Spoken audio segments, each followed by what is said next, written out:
Hello and welcome back to our channel. Today's video, I'm going to show you how you can hide your WhatsApp status from some contacts or maybe just a contact. So first of all, head over to your WhatsApp app. Make sure that you are logged into your WhatsApp account number. Then tap on three-dot icon, go for settings.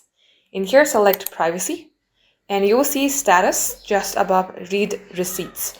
Tap on status and you will see status privacy. Now under audience, who can see my status? We're going to have to select my contacts except. And if you tap on this, you're going to have to select any of the number of people, maybe 2 or 3. And if you select those people, your status will be excluded from that group of people. So all you have to do is tap onto it. And likewise, tap on edit. It will show you all the list of contacts. Simply tap onto the people from whom you would like to hide the WhatsApp status and then check the box at the below section. Likewise, they will be hidden. This is how it's done, guys. Thank you for watching.